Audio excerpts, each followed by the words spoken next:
بەناوی خوای گەورە سڵاوتان لەبێت بینەرانی بەڕێز و خۆشەویست ماوەی چەند ڕۆژێکە زیندانیانی ژمارێک لە زیندانیانی بادینان مانیان لە خواردن گرتووە بەهۆی ئەوەی کە بە مەرج ئازادیان ناکەن لە کاتێکە بە پێی یاسا ئازادکردنی بە مەرج دەیانگرێتەوە. لە بەرنامەی ئەمڕۆ قسە لەسەر بارودۆخی زیندانیانی بادینان و مانگرتنیان هەروەها کارێوەش کە بۆچی ئازاد ناکرێن سەرڕایەوەی کە حکومەکەیان تاو کردووە. لەگەڵ هەرێک لە بەڕێزان بێریڤان ئەیوب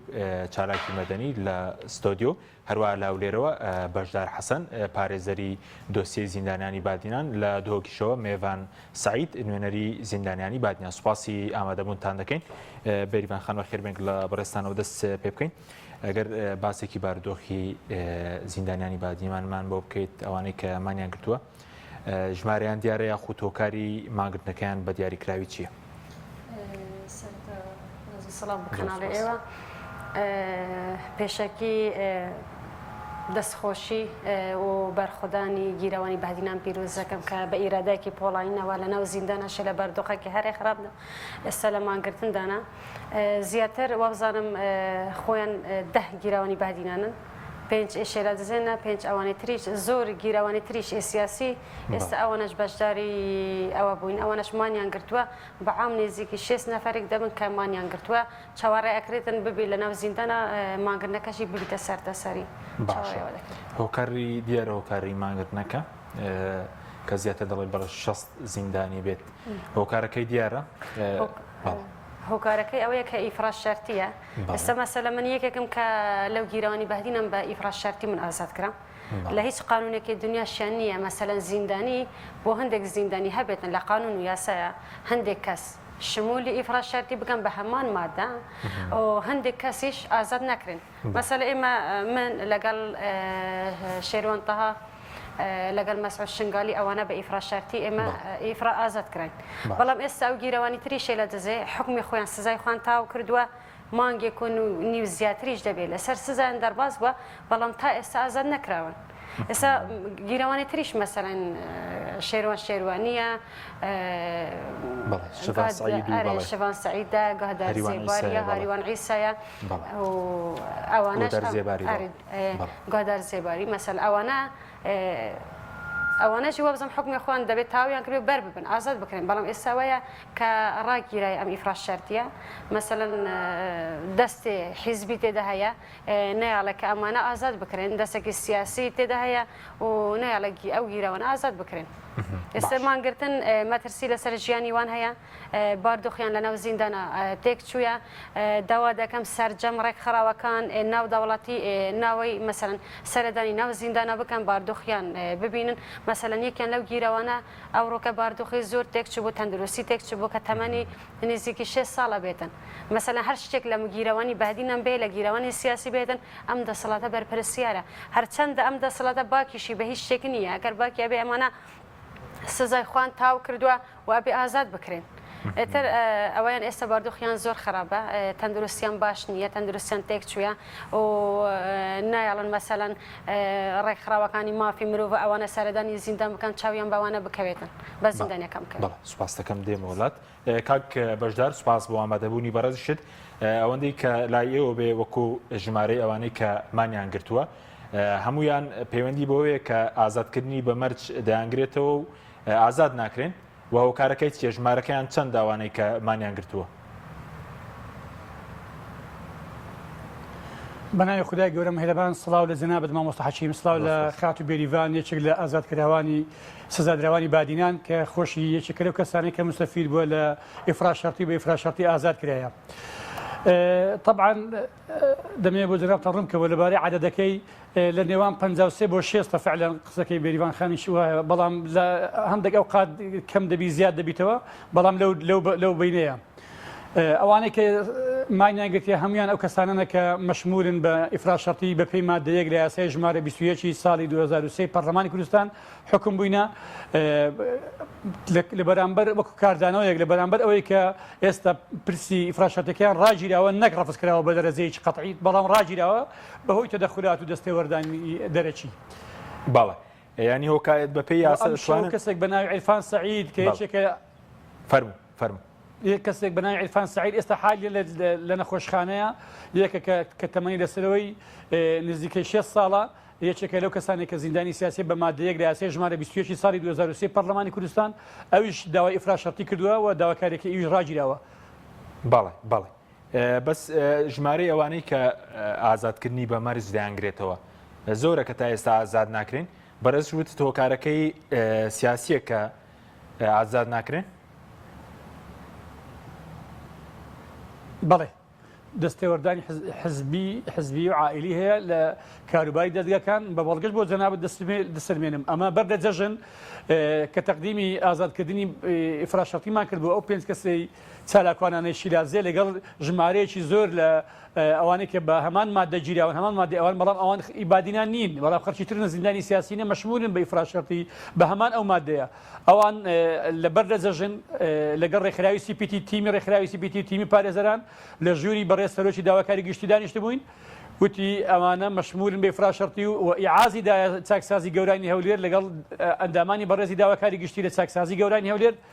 ئیعازی دەکە ئەوانە جوابی محکەمە بدەنەوە مەشمول بە ئیفراشەرتی بەڵام لەبەرەوەی دەوام خلاص بوو پێڕان نەگەیشتین بۆ جێژنەوە عوتڵە ماوە دوای جەژن دووبارە ئێمە ڕێکخراوی CPT هەر لەگەڵمان بوون بەیەکەوە جارێکی دیکە چوینەوە لای بەڕێز سەرۆکی داواکاری گشتی و هەروە پەیوەندیمان لەگەڵ داواکاری گشتی چاکسازی گەوران کرد وتیان کاکە ئێمە پەیوەندیمان پێوە کراوە ڕاگیراوە کە چوینە لای سەرۆکی داواکاری گشتی هیچ مبەرڕێکی پێ نەگوتین هۆکارەکەی چییە پێمان ڕاگەیان جەنابەت بەر لە جەژن وتێت ئەوانە مەشمولن و ئیعازت داوە و بڕیارت داوە کە مەشمول بن و دەبی جوابی محکەمە بدرێتەوە کە ئەوانە مەشمولن ئێستا ئەو گۆڕانکاریە 380 درێژە ڕوویدا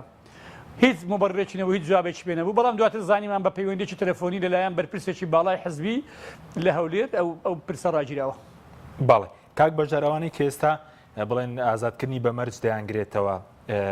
هەریەک لە بڵێن شێروانی شڤان سعید تەریوان عیسا ئەیاسکەرم و گودار زێباریکەوانە لە 16/2/2021 بە 6 ساڵ زیندانی سزادرن سەرۆکای تێرێم حکومەکەی بۆ کەمکردنەوە ئەوانش دەبێت ئێستا حکومەکەیان تاوا کردو دەتوان بە مەرج ئازاد بکرێن کە ئێستا ئازادیان ناکەن.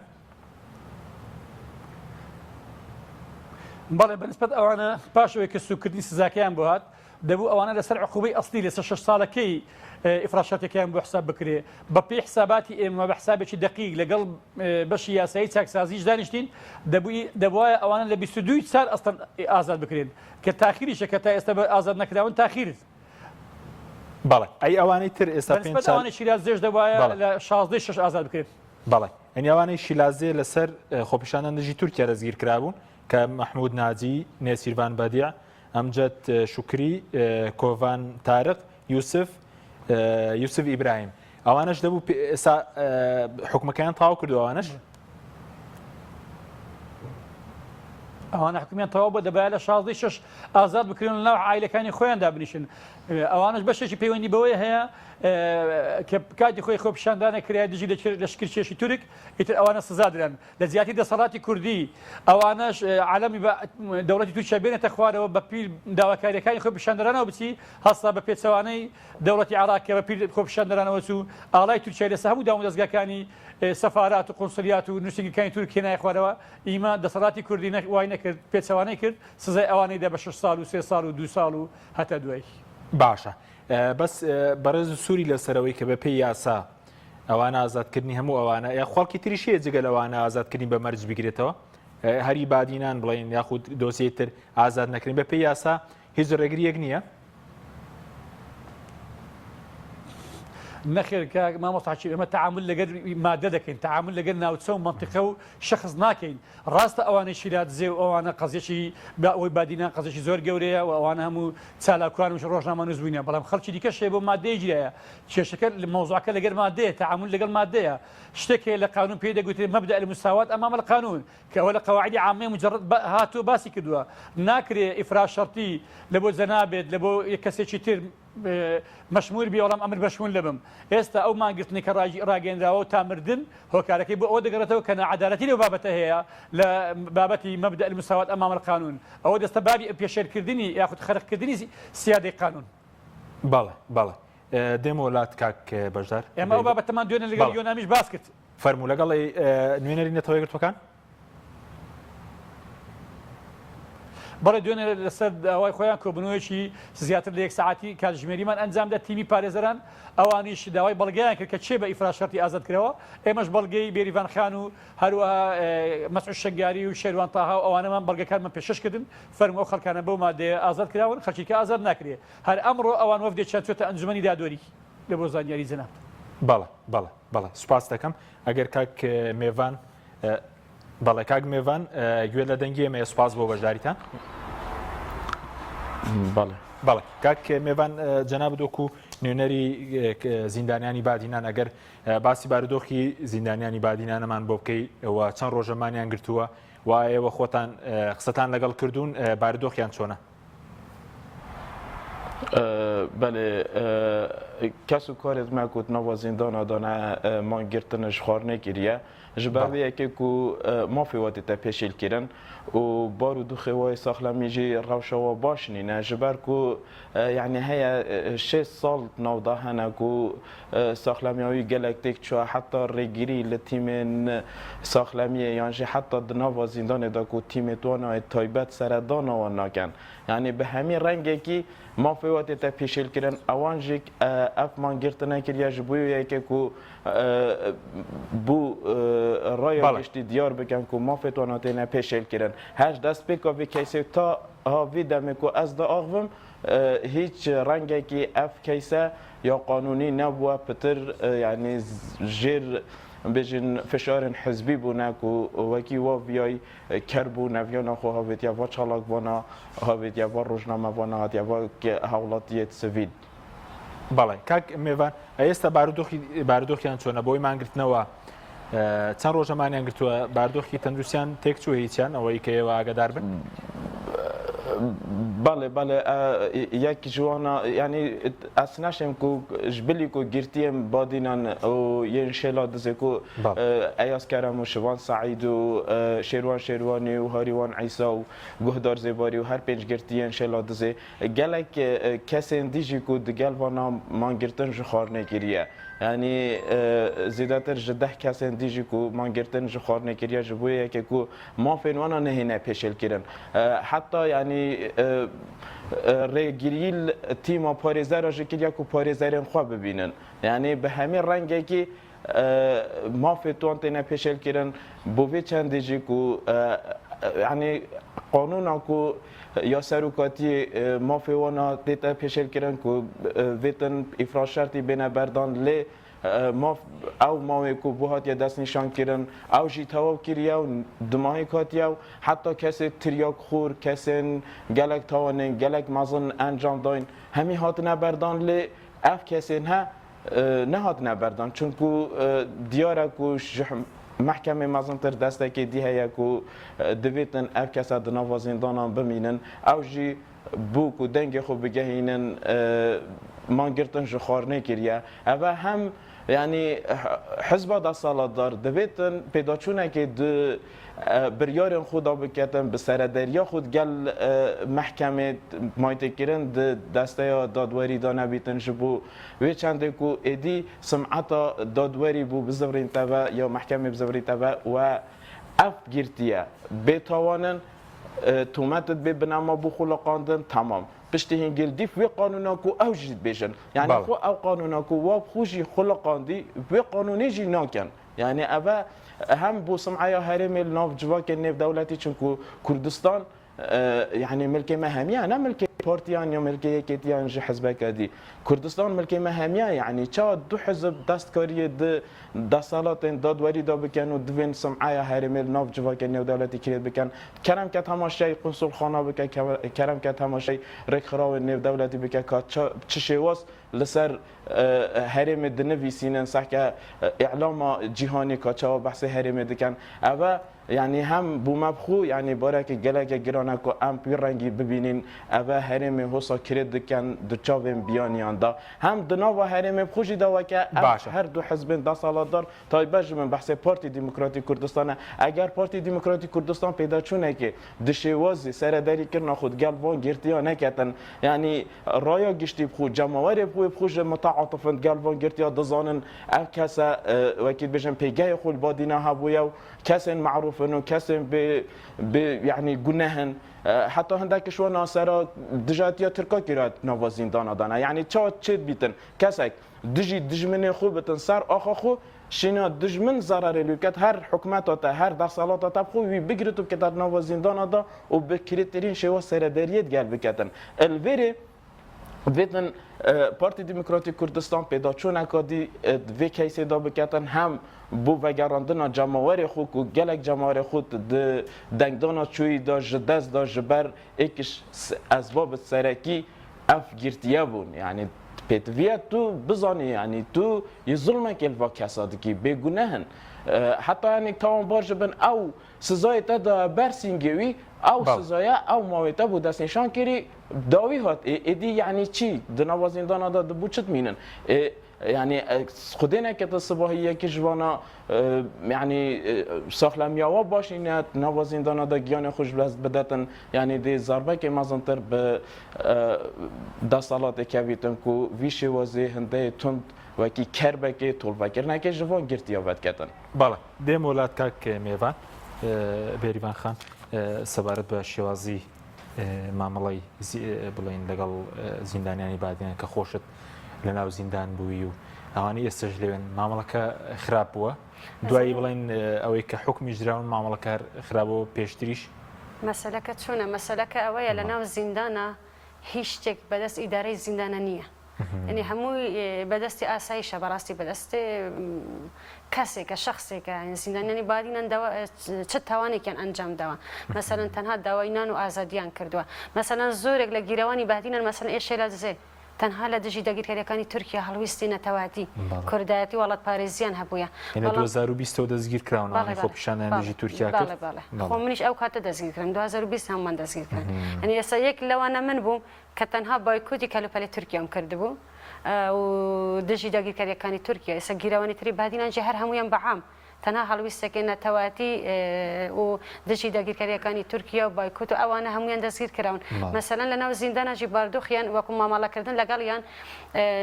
من خم باسي خم بابكم كمن مانم دقير بێڕێزێک و ئیهانەیەکی هەرێ گەورە لە بەرامبەر من دەکرا مەسەلەن لێدان تۆ لێشیان داوی بە زۆری شیریان خستەنەوە دەم بۆی مانگرتنەکەم پێ بشکێنن حتا پرچیان کردم حتا جلەکانیان لە بەرڕای کێشم و هەڵ ئیهانەیان کردم بێڕێزیان کردم حتا بە سەعاتان لە حەوشەی زیندان کەلەپچە کردم ئەوەی کەمانم گرتووە مانگێکە کەمانم گرتەوە هیچم نەخواردووە بە سەعاتێک منیان لە حەوشەی زیندان کەلەپچە کرد تاوی لە هۆش خۆم چوومە کە دەستەکانم بریندار بوونە لەبەر کەلەپچە مافێ مرۆڤ هاتووە منیان شاردووتەوە تەنها بەوەی مافێ مرۆڤ دەستەکانم نەبینی کە هەمووی جهێ کەلەپچەیە و ئازار بە دەستەکانم گەشتووە لەوە دڵنیام کە ئێستا باردۆخی گیراوانی بادینانیش ئەوانەی تر بە هەمان شێوەیە کە ئێساوەتە تەندروستی هەمویان ئەوانە تەندروستیان باش نییە مەسەلەن نایەڵەن دەختۆر چارەسەریان بکە و نابرێنە نەخۆشخانەی دەرەوە مەسەلەن زۆرێک لەوانە کە تەندروستی منیان تێکا چوو پێویست بوو من ببەنە دەرەوە نەخۆشخانەی دەرەوە چونکە لەناو زیندانە هیچ شتێکی وان نییە ینی چارەسەرێکی تەنها عیلاجێکی حەبەکە شتێکی ئازارشکێنە ئەدەنێ ئەوەیە ئەو ئازار وەشکەنجێ کاریگەری هەبوو لەسەرەوەی کە تووشی نەخۆشی بی یاخۆت هیچ کاریگەرێکی بوو بە مانگی پێنج ئازادکرای جەناب بەتاکید ئێستا بڕاتە بێتن من شەو تا بێنی ناتوانم بخەوە کە نەخۆشیێک منی گرتووە هەموو شوێنەکانی خۆم بەس ئەی خۆرێنم لەوەکو حەساسە دەکەن لە ناو زیندانە 2 ساڵە بەو دەردەوە دەناڵێنم لە ناو زیندانە مەسەلەن باردۆخی زیندانە هەم زۆر خراپە هەم پێشیلکردنیان لە ماف و لە ئەویان هەمویان مافیان هەمووی لە ناو زیندانە پێشیل دەکرێتن مەسەلەن ئێستا چەند ڕێک خراوێکانە دانەوێت بچن سەردانی زیندانی بادینان بکەن مەسەلەن ڕێگان پێ نادەن هیچ دەستی ئەوە شتێکیش بەدەستی ئیدارەی زیندان نییە هەمووی بەدەست ئاسایشە ئاسایش ڕێکە بداتەن چونکی دەسوەردانی حیزبی زۆر لە کەیسی گیرەوەنی بەهدینەندا بووە خۆی ئێمەش بە ئەوە بڵێن کە سەرەتا ئێمە دەستگیرکردن پێش ئەوەی ئێمە دادگایی بکرێن پێش ئەوەی کەیسەکەمان بزان ئێمە لە سەر چ گیرەوین جەنابی مەسرور مەسەلەن یەکسەر گوتی ئەمانە ئاژاوە گێڕن ئەمانە تیرۆریستن لە چه وڵاتێکە تو دژی دەگیرکاریەکی دژمنێکی خۆت ئەوەستیتەوە دژمنێک کە ئەیەوێتن هەموو خاکی باشوور داگیر بکەتن ڕۆژانە خەڵکی ئێمە بردومان دەکرێت شەهید دەکرێت منداڵانی کورد کە خوێنی کورد زۆر هەرزانە بەداخەوە تو بێ گەنجانی ئەو گەنجانەی بوێرن هەڵوێستیان هەیە یەکسەر بکەیتە زیندان تۆمەتی تیرۆریست یاخودوانێک لەسەر خۆ پیشاندان لە دژی موچە زۆر گەستە مناڵم ئەوانە زۆربەی گیرانی بادینن لەسەر ماف و ئازادی لەسەر منان و ئازادی دەستگیر کراون ئێمە لە پێش چەند ڕۆژێک بینیمان بردومانەکانی مەسەلەن زاخۆ کە کرا چەند کەسێک لە نەتەوەی عەرە بوون شەهید کەوتن من ڕێزم بۆ هەمی شەهیدەکان هەیە هیچ جیاوازی ناخمێ لە ئینسانەتیە بەڵام بینیت خۆ هەموو شوێنێک حتى بحكومة عراقي شواش إذا نكران كونسول خانة وشوينيان وسفارات وهمويان عالمية تركيا همو لو شوينان هنا خاروا بلام إيه مروج حتى سروكي حكومة وهرم وهمويان أوان شر مزار كرت بلام بوشي الروجانا منالي كرت بس صدان يعني نزيكي سياسة 400 كس خلق السبيل تا استا لبردمانا كاني تركيا شهيد بوينا تا استا نسروكي حكومة نەسەرۆکی هەرم یەکیان ئیداناکی بچووکیش ئیدانەشی نەکردووە نەیگوتە لەبەرچی چونکی خوێنی کورد هەرزانە ئەمە کێشەکە ئەمە ئێستا ئەم گیرەوانی بادینان هەموو لەسەر چ گیرەون تەنها لەسەر هەڵویستێک مەسەر گیرەوانی شێلە دزێ تەنها لەسەر دەگیرکاریەکانی تورکیا ئێستا لە چ مافێکی دنیا لە چ قانونێکی دنیای هەیە تو کەسێک لەسەر ئەوەی تو بەرەمبەر دژمنی خۆت هەڵویستێکی ناتەواتیت هەیە تو بکەیتە ناو زیندان 2 ساڵیش بکەی تۆمەتی تێکدان و تیرۆریست و ئەوانە بێخیە پاڵیان دێمە وڵات کاک بەشدار سەوارت بە بارودۆخیان ئێوە وەک خۆتان وەکو تیمی پارێزەران ڕێگەنادەن سەردانیان بکەن یاخود لەژنەی مافی مرۆڤی پەرلەمایی ئەوان سەردانیان ناکەن دەستەی مافی مرۆڤە هیچ سەردانێک نییە بۆ لایە و ئێستاکەمانیان گرتووە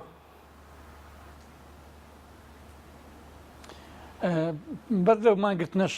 سەردانیکردن بە بڕیارێکی بەڕێز وەزیری کار و کاروباری کۆمەڵاتی ڕاگیرا بوو کە بە کتابی ڕسمی گوایە لە بەر هۆکاری کولێرە و ئەو نەخۆشیانە سەردانیکردنەکانی ڕاگرت بوو بەڵێ ئەی ئێستا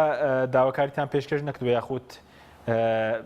بۆ سەردانێک ناکریان لیژنەی مافی مرۆڤی پەرلەمانی یا دەستەی مافی مرۆڤ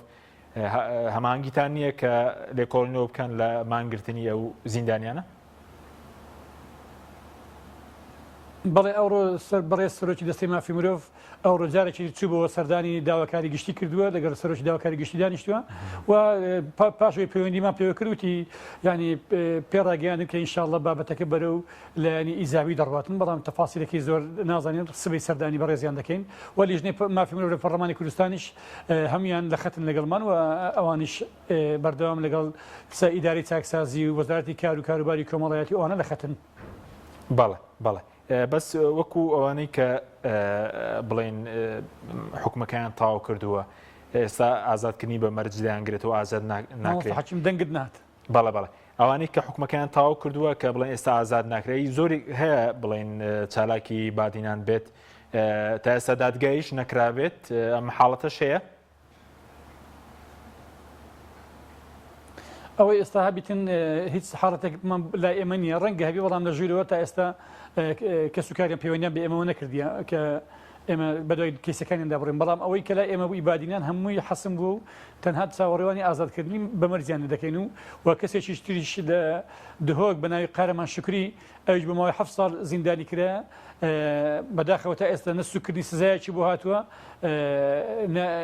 هیچ تا ئێستا هەوڵەکان بەرامبەر ئەویش ئێمە زۆر هەوڵماندا بەڵام نەمانتوانی وەکو پێویست شتێکی بۆ بکەین کە هیچ نەبێ وەکو شێروانی و هاوڕەکانی سوکردنی سزایەکەی بۆ بکەین باشە بەس ئەگەر ئازاد نەکرێن چی ڕوودەدا یاخود ئەگەرە مانگرتنە بەردەوام بێت لە کاتێکا بەڕێز دەڵی بە پێی یاسا ئەوانە توان بە مەرج ئازادبوونی بە مەرج دەیانگرێتەوە بەڕاستی ئەوانە ئەگەر ئەو بابەتە زوو چارەسەر نەکەن خەریکە مانگرتنەکە دەبتە مانگرتنێکی سەرتاسەری و هەموو زیندان دەگرێتەوە ڕۆژانە عادەدەکە لە زیادبوونە و لەگەڵ ئەوەی کە ڕۆژانە عادەدەکە لە زیادبوونە ڕۆژانە باری تەندروستی ئەو زیندانیانەش بەرەو خراپی دەچێتن و لە ئێستادا 5-6 وەزعیان زۆر خراپە لە ناو زیندانەکان و یەکیشیشیان تا ئەو دەقەشوکو باسم کە ئەو عیرفان سەعیدەکە کە تەمەنی نزیکە 6 ساڵە و علی حوسێنەکە ئەویش هەر لەو تەمەنانەیە ئەویش زەخت و سوکەری ئەوانەیە بە هەمان ئەو مادەی ئەوانەش زیندانی سیاسینە هەمومانیان گرتیە وەزعەکە بەرەو خراپی دەچی لە ناو زیندان بەداخەوە. بەڵێ سوپاس دەکەم کاک میێڤان خۆتان پەیوەندیتان کردووە لەگەڵ زیندانیانی بادینان وەکو کەس و کارتان ئێوە برایەکتان بڵێن سزا درابوو بە 6 ساڵ دەڵێن دۆخی تەندروستیان چۆنە ئەوان چی دەڵێن لە زیندان پەیوەندی هەبووە بەم زوانە؟ ماوەی بوریدا پەیوەندی هەبوون لێ پەیوەندی ئێستا نینە ji ber ku barodûxê wayê saxlemî baş nîne we destsalat yanî feraqeka zêdet navbeyna destsalatê û civakî da çê bûye navbeyna destsalatê yanî hest pê naketin heta ev takê wê ye ku vî şêwazê hin de ne ciwan serederiyê digel biketin yani ev girtiye barodûxê we ji bilî saxlemî başîneyê darûnî jî baş nîne yani gelek cara seredan bû mayê çend heyveka yan heyvekê yanî hindek yanî bêjin hiceta digirîtin ku seredana qet'et ketin ku em seredana kes û karê xwe bikin yan jî peywendiya car û mara li ser digirîtin me ageh ji barodûxê wan namînîtin di niha da barodûxê wayê saxlemî gelek baş nîne û ev e wekû min amaje pê kirî bû sim'eya parta destsalatdar baş nîne pêdiviye careka dî pêdaçûnekê divê keysê da biketin çunku mavê wana di mahê katiye yanî keset wekî bi nimûne me xelkê şêla dizê ku dijî rejêmeka dagîrkera Tirkiye rastaye yanî li hemî cîhanê kesa tosatê ne xelat kirin bina qaraman diviya destsalatê ev xelat kirban pêş xelatkirinê ve yê zîndan kirîn û piştî mavê we ji di mahê katî hêşta azad nakin yanî ji bilî ku ew givaştinê bikin bi vê rêyê we çi rêyê dînînin bizabit yanî rewşa we saxlemî gelek baş nîne heta yekê 6 salî navda heye rewşa wî têk çûye sibahê evet di nava zîndanê da giyanê xwe ji dest bidetin dê destsalat yanî boyaxa cîhanê hemiyê tot riyê vê destsalatê bidî êdî riyê wê reşspî nabîtin pê ev girtiye vêtin bi zîtirîn dem bêne azadkirin bizivre nav kes û karên xwe we ev şêwazê serederîkirine yanî karesata herî mezin ew e êdî bêbaweriyek di nava yanî navbeyna xelkî û destsalatê heye were destsalateke divêt xelkê wê jê bitirsîn yanî bi rêya eva girtiya xelkekî tu bitirsînî yanî kesên bêtavan bibînî bikiye çame bikiye îbret bi xelkekî her kesê daxwaza mafê xwe biketin dê derencam û mesîrê wî nava zîndanê da bîtin yanî meelelem em fexrê pê wan dibîn û em şanaziyê pê dibin û vê gavê di çavê xelkî da ku destsalatê vîya peyamekê bigihînte xelkê evana bikete îbret her kesê daxwaza mafê xwe biketin dê netîcet nava zîndanê da bit lê xelkî ev kese gela mezin kirîne û ev rûke ber û vajî ku hikûmetê an ji bêjin destsalatê vêtin va bikete çame xelkekî ev ê kirîne qareman vê gavê simbolin bû heme باشە کاک میێڤان بڵێن شێروان شێروانی لەگەڵ شڤان سعید و هەریوان عیسا و ئەیاسکەرەم و هودار زێباری ئەوانش کە سەرۆکاتێرم حکومەکەی بۆ کەمکردنەوە دەبووایەکەی ئازاد کرابن کە ئێستا ڕێگری دەکەن ئەو هەیوا هەشت بیستوە بزانم 22 هەشت حکمی وانە بدماهێک دێت بەلێ وەکو me ئاگەهی jê heye yanî şêrwan şêrwanî û ئەیاسکەرم ji wan cuda kirîne و gelek cara telefon serqut kirîne nailin ji dervekanê guh li rewşa we bibîtin و şivan Saîd û guhdar zêbarî û harî wan Îsa caran telefonê dikin yanî me ageh ji rewşa we hed bitin cara ji ser yanî zixtê lê dikin yanî ji xandinê bê beher kirin tamam پشتی هنگی تیما پارێزارا سەردانا توانا ناکەن ڕێگیری لێکرینە و تیمên پارێزارا سەردانê bikin tamam. Piştî hingê piştî mangirdinê tîmê tê saxlemiyê rêgirî lêkirin tamam. Mavê wana yê hukmî jî ser veçû nizanim evana çi va girtiya vê ji ku tu bigehya wî netîcey ev heq û ker bû neviyaneke havêtî va kes û kara êdî çi axiftinê dî nînin yani ew qanûna tu danay ev pê qanûnê bike em razî ne. خو او قانونا کو او خو بریا ج سردای یویجی پیشیل دکن یعنی وکی خشکا بریوان گوتی یعنی سر زندان دا دو سر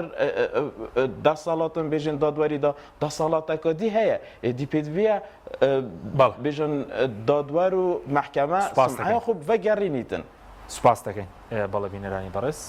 ناوبڕێک و دەینە وڵاتان لەگەڵمان بمێنین.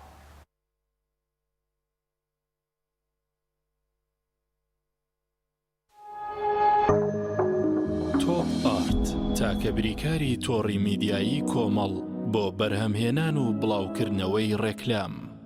لەگەڵ پاکێجەکانی بۆ هەمومان لە کۆڕک هەموو پێداویستیەکانت لە یەک پاکێجدا بەردەستن کاتژمێری زیاتر و گەگەبایتی زۆرتر پاکێجەکانی بۆ هەمومان لە کۆڕک هەفتانە و مانگانان و پڕ لە گەگەبایتی ئینترنێت و کاتژمێری پەیوەندیکردن بۆ سەرجەم تۆڕەکان پاکێجەکان بۆ هەموو هێلەکانی پریپەید بەردەستن بۆ بەشداربوون پەیوەندی بکە بە ئەستێرە 238 پەنجەرە بۆ هەمومان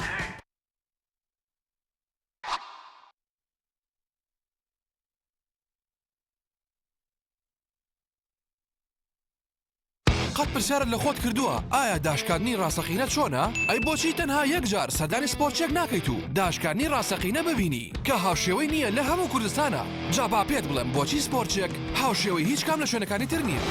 چونکە سپۆرتچێک هەمیشە باشترین و هەرزانترینە قازانج نەویستە ڕازگۆترینە تاکو بە گونجاوترین نرخ ئەو جلوبەرگانی تۆ دەتەوێت بەدەستی بهێنی ئەم نرخانە تەنها لە سپۆرتچێکە 3 جووتکالە تەنها 33,000 دینار نیوەی تیشێرتەکان تەنها بە 5,000 دینار تیشێرتی 9,000 سێ دانا بە 25,000 دینار داشکاردنی ڕاستەقینە ئەبێ ئاوا بێ سەردانمان بکەن سپۆرتچێک گەورەترین سەنتەری وەرزەشی لە عێراق و کوردستان ناونیشان سلێمانی شەقامی 6 مەتری نزیک بەرزە پردی کۆبانێ تەنیش ڕێستۆرانتی لۆڤان کۆمپانیای ئاکۆکەریم بۆ ماڵێکی ئارام ژیانێکی جوانتر کۆمپانیای ئاکۆکەریم ئەزمموی چەندین ساڵ لە دابینکردنی ئەلەمنیۆمی ئازل و سیستم و دەبڵ شوشەی سکۆریت و لوئی دژەخۆر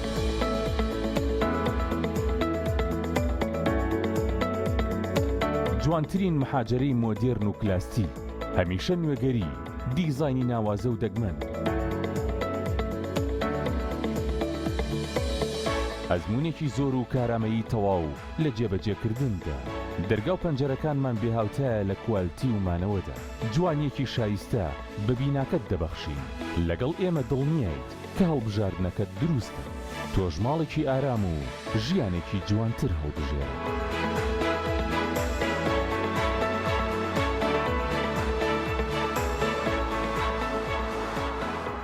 ئاوی بەڕادی سلێمانی دڵنیایی زیاتر تەندروستی باشتر کارگەی ئاوی سلێمانی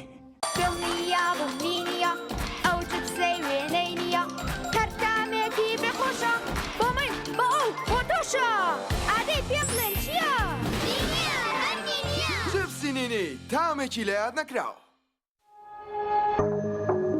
تۆپ ئارت تاکە بریکاری تۆڕی میدیایی کۆمەڵ بۆ بەرهەمهێنان و بڵاوکردنەوەی ڕێکلام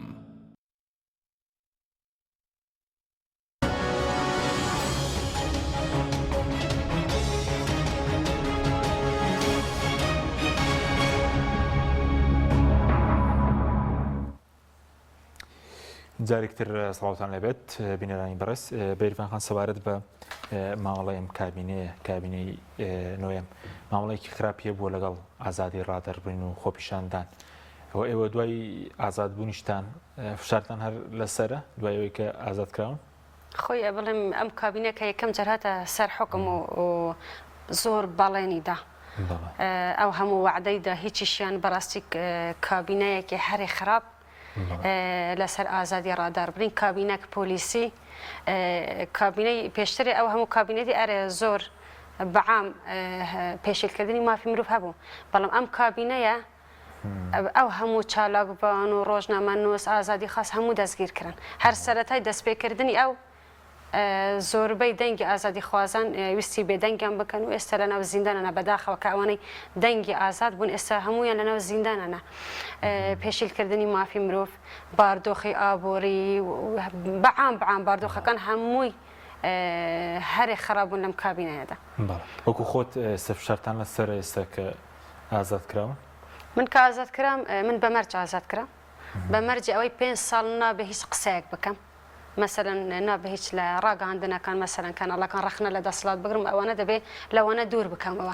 ئەو مەرجیان بوو ئەو مەرجیان بوو کە من بینیان من چەند کەناڵێک دەرکەوتم ڕەخنا لەناو دەسڵاتم کرد کابینەی کە پێیاڵم کابینی پۆلیسی بەڕاستی چونکی ئەو هەموو چالاگوان و ڕۆژنامەنووسەکە بێتاوانن هیچ تاوانێکیان نەکردووە بەداخەوە هەیە مەسەلەن کاک شێرۆن ئەوانە 6 ساڵ حکم دران ئەوانەی تر هەمووی بە 2 ساڵ حکم دران منم کە بە 2 ساڵ حکم درام ڕەخنەم لیان کرد و زۆر ئەو ئیسکەنجەی لە من کرایە ئەوانە گوتبوو نابێ ئەوە هیچ بڵێ بەداخەوە ئێستا بە بەرنامەکی ئەو هەموو ئیسکەنجەی کە لەناو زیندانە هەیە نەک لەگەڵم بەتەنێ بەعام لەناو زیندانیەکانە کەشتی وە هەیە ڕەنگە ئێستا بڵێم ئینسان سەری سۆر بینی ئەوەندە زۆر باردۆخی عامیە زیندانیان زۆر خراپە ماماڵی زۆر نەمرۆڤانە لەگەڵ زیندانیان دەکرێتن بێڕێزیان دەکرێن ئیهانە دەکرێن حتا کارهەبە لیان دەدرێتن لە ژووری تاکە کەسی دەکرێن لەسەر مەسەرەن مانگرتن من کەمانم لە ناو زیندانە دەگەر دەیگوتم تۆ سیستەمی ناو زیندان هەموو تێکەدەی لەوەیە ئەگەر تهدیدیان دەکردم ئەگە تو مانگرنەکە نەشکێنی نەچارین تەلەفۆن لەسەر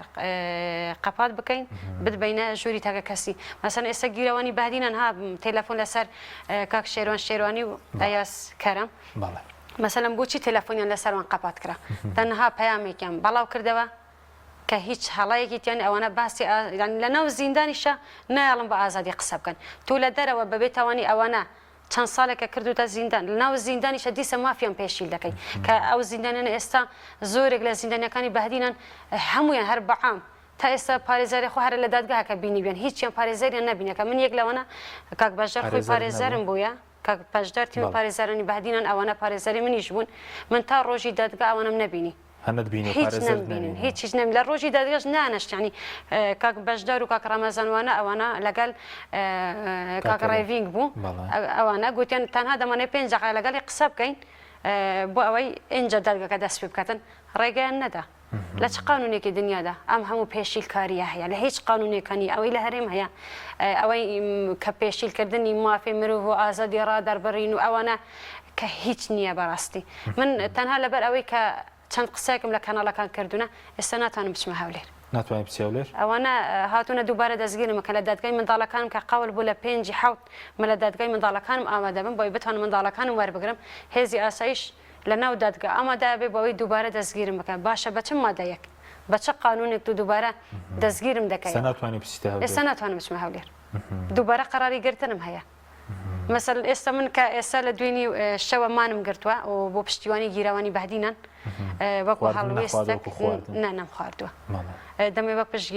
پشتیوانێک بۆ گیراوانی بادینان من ئیرادەی ئەوان هێزی ئەوان بەرخۆدانی ئەوان من شانازیان پێوە دەکەم بەڕاستی ئەوانە قەهرەمانن جێگەی ڕێزن کە ئێستا ئەوانە ویستیان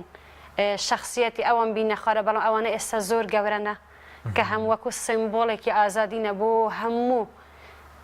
کۆمەلگایەک هەم دەرەوە هەم گەلی کوردیش لە زیندان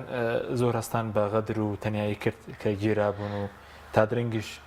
کەیسەکەتان دیار نەبوو شتی لەناو زیندانە هەری نەخۆش من ئەوەی ئیسکەنجەی جەسەی بۆ من سەختترینیان دەرونیە کەمان دەگری مەسەرەن ئەڵێن بێڕێزی زۆر لێدانێکی زۆر لێگەڕەبە بمرێتن و نەیبم بۆ دەختۆر پێیانم گوت دەمێ منداڵەکانم ببینم کە ساڵێک و 5 مانگ و منداڵی خۆم نەبینی بوو گوتی بڕۆ بەو کەناڵە بڵێ بە ئەوانە منداڵەکانت ببینن ئەوانەی پشتگێری دەکەن بڕۆ بەو خەڵکە بڵێ بە ئەوانە منداڵت ببینن کاوانی لە دەرەوە دیفاعت لێ دەکەن کەناڵەکان ئیشان لەسەرەکەت کاریگەری هەبوو لەتان بیستەوە لە ناو زیندان زۆر کێشە لە ناو زیندانیش بۆم دروست دەکرا لە ئەوەی بتوانم کە ئەخبار ببینم هەرچوونێک بێ کێ بە کێم دەمبینیم بەڵام وەکو ئەوەی بتوانم هەموو جار ببینم نا بەڵام کاک بەشدار گەرەمە و لای بەڕێزت سەبارەت بە شێوازی ئەشکەنجەدان ئێستا شەر بوونی ماوە یاخود حاڵەتێکی تریش هەبوو لە ڕۆژی جومعەوە کۆمەڵێک چالاکی مەدەنی خۆپیشاندانیان کرد دژی تورکیا تا ئێستا بڵین نامیان بۆ ئێمە ناردە بوو مورات ساڵایی و هۆگر پیرباڵ تا ئێستا دەستگیر کراون هیچ وەکو پارێزەران هەرچەندە دۆسیەکە جیاوازی بەداچوونێکتان نەکردووە لەسەرەوەش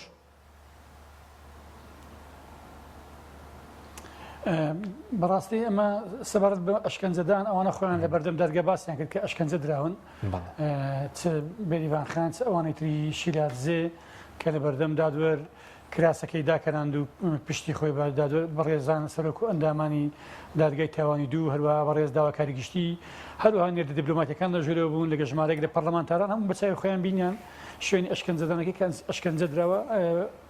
ئەوە بابەتی ئەشکەنجە ئەوە خلاص ئەو بابەتە خلاص بوو سەبارەت بە دوو ڕۆژنامە نووسێکی ئێستا دەستگیر کراون بەڕاستی تا ئەو دقیقە نازانین لە چێن بۆی بچین بریکارنامەیان لێوە بگرین و پەنجەموانی لێوە بگرین ئەگەر نە ئەمە لە هەموو کات حاضرین بۆ دیفاعکردن لە خەڵکی ئازادی خواز و ڕۆژنامە نووس و چالاکوانانی مەدەنی باشە نازدانرێ بە یاسایەکیش دەستگیر کراون ئەوانەی لە خۆپیشاندانەکەی بڵین ڕۆژێنیەوە دەستگیر کراون ئەوەی ئێستا مورات ساڵایی و هۆگر پیرباڵتە ئێسار کە لە زیندانن دیارە بە پێی یاسایەکیش دەستگیر کراون تا ئێستا نازانین لە شوێنەوە بە یاسایەک دەستگیرکراون نەخری زانیاریەکمان نییە براچوونیان بۆ دەکەن وەکو خۆتان وەکو پارێزەرانی خۆبەخش بەتاکید بە دوواداچوونیان بۆ دەکەین بەڵام دەمانەوێت بگەینە سەرداوێک لە شوێنێک گیرا بن مادەکە بزانین چیە و لە زیندانێک گیراون لە ئاسایشی گشتین لە ئاسایشی ئەولێرن پۆلیس ئەوانی گرتووە تا ئێستا هیچ زانیاریەکمان نییە باشە دەبێت چی بکرێ بۆەوەی بارودۆخی زیندانیانی بادینان کە ئێستامانیان گرتووە بارودۆخیان لەوە خراپتر نەبێت ئەرکی دەستی مافی مرۆڤ پەرلەمانە هەتا وەزارەتی کاروباری کۆمەڵایەتیە ئەرکیان چییە؟ بەتاکید دەبێ ئەوانە بێنە سەرخەت بەڕاستی ئەمە لە ڕێگەی شاشەکەی بەڕێستانەوە بانگەواز ڕادەگەین بەناوی تیمی پارێزەران کە بێنە سەرخەت و سەردانی چاکسازی بکەن و لە نزیکەوە لە دۆخیایی ئەم پێچنەوە چ لیژنەی مافی مرۆڤ لە پەرلەمان چ دەستەی مافی مرۆڤ چ هەر لایەنە پەیوەنددارەکانی تری هەرێمی کوردستان وەزارەتی کار و خودی جەنابی وەزیری کار مەفروض بە چەند ڕۆژەی لە ڕابردوو ینی سەردانیان بکەن چکە ئەوانە ئینسانن ئەنیوا ژیانیان بەرەو مەرگ دەڕوا لەبەر ئەوەی ئەوڕۆ چەندەمین ڕۆژە ئەوانە مانیان گرتیە و هەروەها دێتن مانگرتنەکە فراوانتر دەبێتن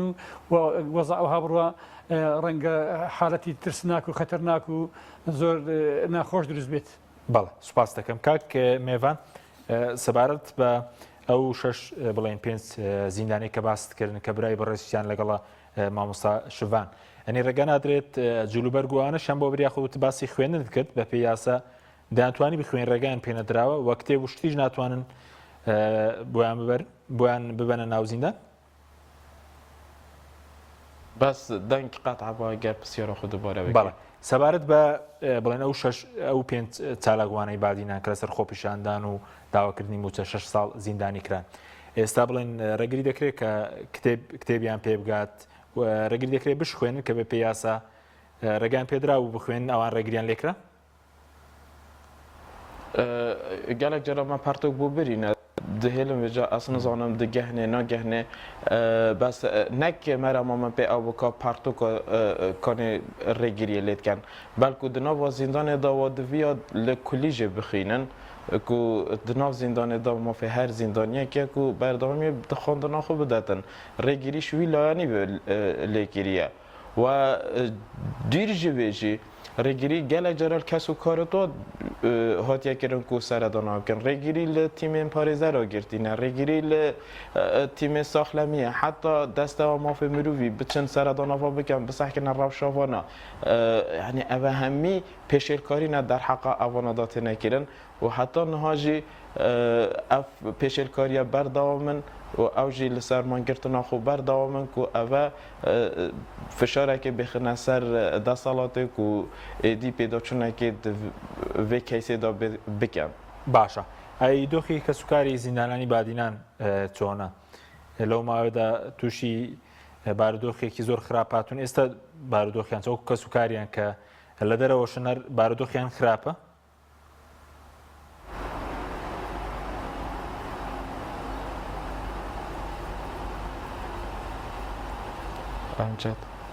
کاک میێوان گوێ لە دەنگی ئێمەیە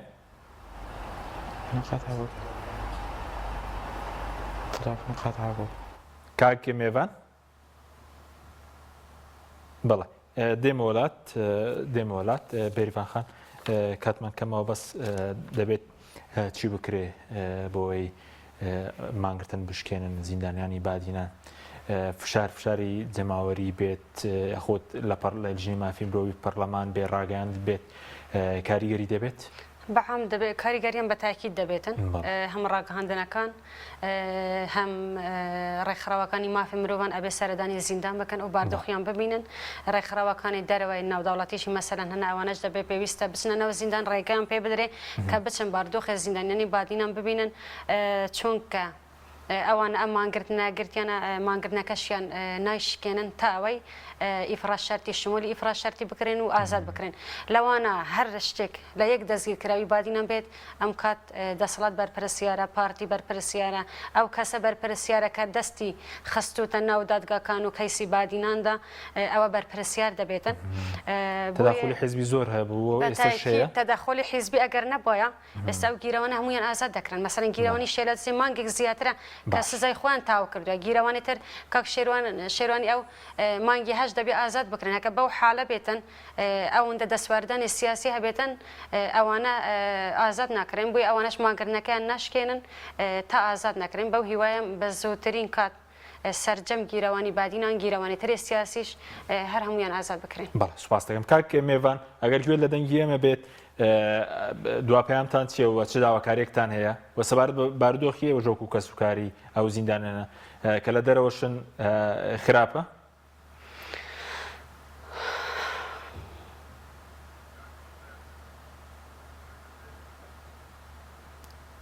کاک میێوان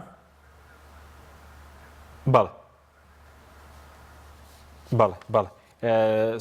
کاک بەشدار ئەگەر شتێکت مابێ سوپاس دەکەین زۆر سپاس وەڵای من هیچ ئەو نەبەست تەنها ئەوەندە ئاخر پەیاممان وەکو تیمی پارێزران ئەوەیە کە هەر یەک لەو سزادراوانی کە مانگیان گرتووە شتێکیان لێبێ خوا نەخواستە کارەساتێکی نەخوازرا و دروست بێ ئەو باڵیان دەکەوێتە ئەستۆی ئەو دەسەڵات و ئەو لایەنەی کە ئێستا دەستێوەردان لە کاروباری دەرگاکان دەکات بەڵێ سوپاسان دەکەم بێریڤان خان شتێکت ماوێ سوپاس دەکەم زۆر سوپاس بۆ بەڕێزان سوپاس بۆ بەڕێزان بێریڤان ئەیوب هەروەها بەشدار حەسەن و میێوان سعید سوپاسی ئامادەبوونتان دەکەم سوپاس بۆ بینەرانی بەڕێز سوپاس بۆ هاوکارانم خواتان لەگەڵ